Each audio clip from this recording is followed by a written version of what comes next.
14.06'da turuma çıktım. Turu tamamladıktan sonra araçta bir tane siyah çanta olduğunu fark ettim.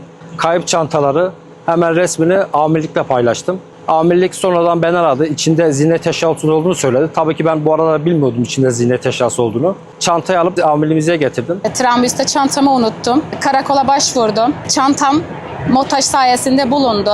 Çantam eksiksiz bir şekilde elime ulaştı. Onlara çok teşekkür ederim.